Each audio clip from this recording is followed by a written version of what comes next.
जय हिंद प्यारे दोस्त, विजन ऑफ मैथ क्लासेस में आप सभी का बहुत बहुत बहुत स्वागत है, जिसमें आप पढ़ रहे हैं परसेंटेज और परसेंटेज के बेहतरीन कंसेप्ट। पेन छोड़ो, दिमाग लगाओ, कंसेप्ट सवाल देख के जवाब बना सकते हो। और ये क्लास लगभग उन्हीं लोगों के लिए है जो पहले से कंसेप्ट बेसिक पढ़े हुए हैं, ठीक है।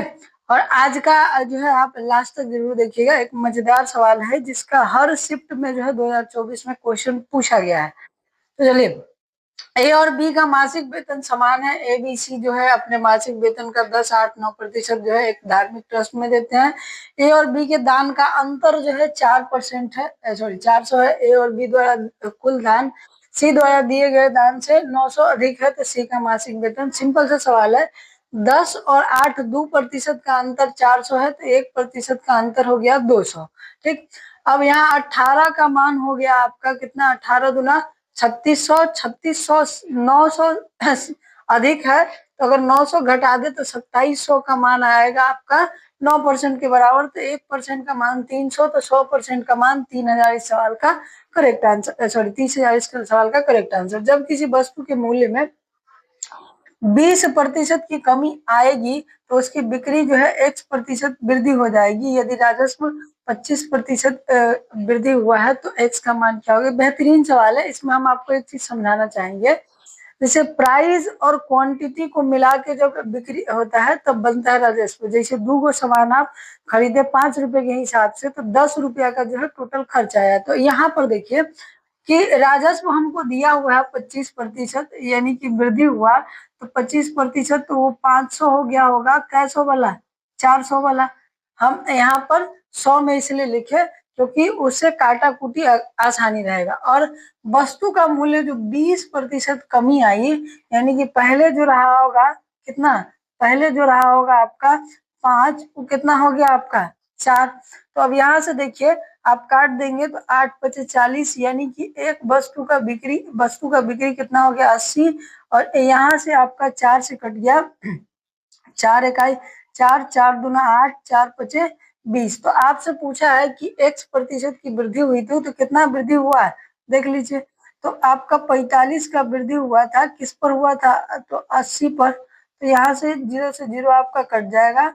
8 से आपका 45 में लगा दीजिए, 8 पचे 40, 8 से 8 छके 48, यानी कि 56.25 आएगा। देखो इस सवाल बताने का हम तरीका दूसरा भी अपना सकते हैं, कई भी तरीका है, लेकिन ये हमको बहुत आसान तरीका लगा और इसमें हम आपको लिख के इसलिए समझा रहे हैं क्योंकि इसमें लिखेंगे तभी आपको समझ में बेहतर आएगा, इसीलिए लिखे। बाकी सारा कैलकुलेशन कोई बड़ा नहीं है, इससे बड़ा कैलकुलेशन उसमें था जो हो गया। तो देखिए ए की आय बी की आय का 80% है और ए का व्यय बी के व्यय का 60% है। ए की आय बी के व्यय के 90% है। पहले एक बार क्वेश्चन आप जरूर पढ़े और पढ़ते पढ़ते समझते जाए।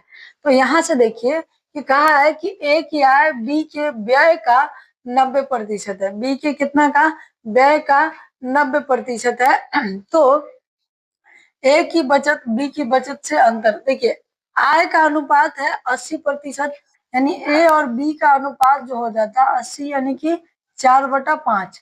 तो ऐसा करते हैं कि कोई 4 यूनिट लेते हैं जिससे काटने में आसानी हो। तो मान लेते हैं कि हम 400 लेते, बी का व्यय मान लेते हैं अपने हिसाब से 400। तो 400 का 90% कितना हो जाएगा, 400 का 90% हो जाएगा आपका 360। 360, तो 4 से 9 मतलब में कट गया, यानी कि ये हो जाएगा आपका 450। कितना हो गया आपका 450।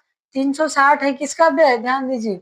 तो हम बी का व्यय लिए है, ए का आय जो है आपका कितना हो गया, ए का आय देखो, कहा है कि ए की आय बी के व्यय का 90% है, यानी कि ये 360 है, ये 450 है। बी का व्यय हम 400 माने थे, तो ए का व्यय जो है बी के व्यय का 60% है, यानी 624 कितना है 240। कितना है 240। तो आपसे पूछा है कि ए की बचत बी के बचत का कितना प्रतिशत है। ए की बचत कितना हो गया 120, ए की बचत कितना हो गया 120, और आपका बी की बचत कितना हो गया तो 50। तो अंतर कितना का है आपका, तो अंतर कितना है 70 का, किस पर 50 पर 100, तो 50 दूना और ये 40, 140%। ये भी आपका आसान सवाल था, लिखे इसलिए कि आपको बेहतरीन तरीके से समझ में आए कि हम उसमें क्या कर रहे हैं, ठीक है। एक आदमी अपनी आय का 58% खर्च करता है और अपने आय में 30% वृद्धि होती है, तो उसका ये व्यय भी जो है 25% बढ़ जाता है, तो उसकी बचत प्रतिशत में क्या अंतर आएगा। तो ये भी आपको हम पहले बताए हैं कि डायरेक्ट आप निकालिए 30% की वृद्धि, यानी उसके आय में 30 का वृद्धि हुआ है, 25% आपका बढ़ गया किसमें, व्यय में। तो देखिए हम 30% की वृद्धि लिए, अब इसको क्या करते हैं कि आप एक काम कीजिए कि अगर आप इसको 1000 में लेते तो 350 हो जाता, 300 हो जाता, ठीक है। और इसको 580 में लेते तो 25 का हो जाता 1/4, यानी कि 5/4, 4 से आपका 580 लगा दीजिए 4 से, ठीक। तो 4 से लगा देंगे, 4 इकाई 4, 4 चौके आपका 16 और 4 बचे 20, कितना हो गया 145। अब आपको बताया है सेम चिन्ह हो तो आपस में घटा दीजिए, तो घटा दीजिएगा तो आपका कितना हो जाएगा 55, यानी कि 155, कितना हो गया 100। तो अब उसे पूछा है उसकी बचत में कितने प्रतिशत की वृद्धि हुई, तो 155 की वृद्धि हुई थी किस पर, 1000 लिए थे, 580 आपका खर्चा है तो 420 पर, यानी कि आप लिख सकते हैं यहाँ 42/100, ठीक। अब देखिए तो आपका 5 से नहीं लगेगा, 20 हो जाएगा, 4 से 16, 3 से, यानी कि 36.9 जो है इस सवाल का बेहतरीन आंसर हो जाएगा। तो कुछ कुछ चीजें जो हम लिखे हैं वो आपके समझ में आए इसलिए लिखे हैं, बाकी इसमें कुछ खास लिखने लायक है नहीं। चलते हैं आगे की ओर आपके, चलिए मिलते हैं आज के दो बेहतरीन सवालों से आपके, चलिए मिलते हैं दो बेहतरीन सवालों से आपके।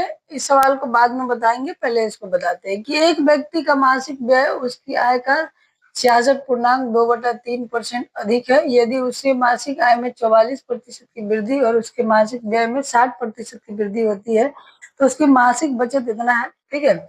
66.2/3 का होता है 2/3, यानी कि उसका मासिक व्यय जो होगा वो आपका कितना हो जाएगा, तो 500, क्यों, क्योंकि 2/3 तो अधिक हो जाएगा उसकी बचत का, और बचत हो गया 300, तो टोटल इनकम जो हो जाएगा वो हो जाएगा 800। आपको समझ में है इसलिए लिख रहे हैं। यदि उसकी मासिक आय में 44 की वृद्धि की गई तो 8 चौके 32 और 8 चौके 32 और 3 कितना हो गया 35, यानी कि 352, कितना हो गया 352, ठीक। और उसके जो है आपके क्या किए गए कि उसके व्यय में 60% की वृद्धि करेगी, तो व्यय जो है आपका ये है, तो 6×25 300, तो ये दोनों प्लस में ही है तो इसको घटा देंगे, यानी उसके जो है बचत में कितना की वृद्धि हुआ, 52 का वृद्धि हुआ। ये आपको 2-3 क्लास में समझा चुके हैं।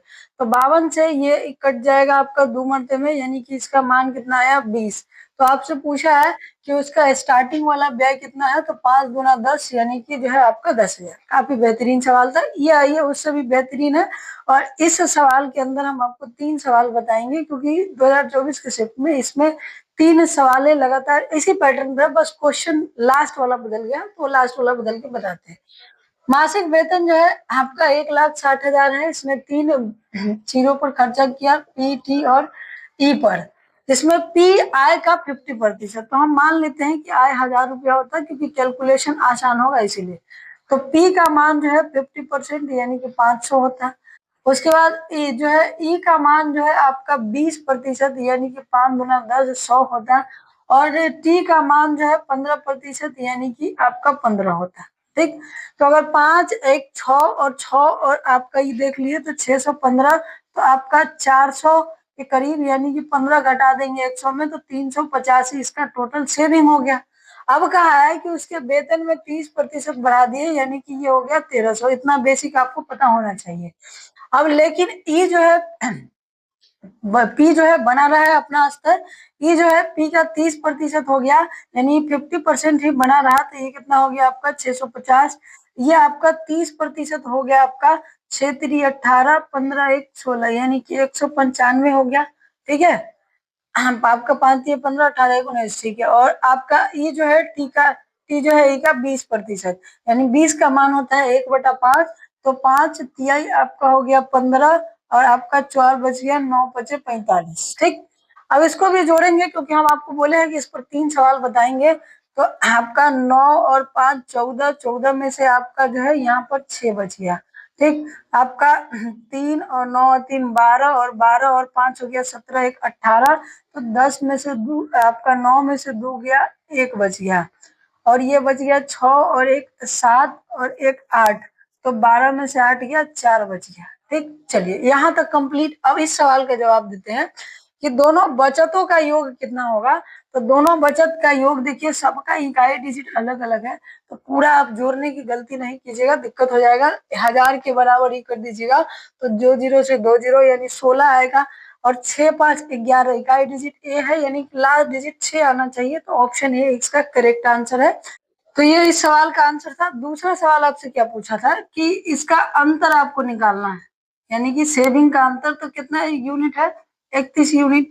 तो 31 यूनिट से आप 1600 में गुना कर दीजिए। तीसरा सवाल आपसे ये भी पूछ सकता है कि सेविंग में बचत परसेंटेज कितना है, तो इसको गुना करके पहला निकल जाता है। दूसरा बचत परसेंटेज जो है जिसमें वृद्धि हुई, वो 385 से भाग दे के निकल जाता, क्योंकि आपका पूछा हुआ सवाल है ये सब।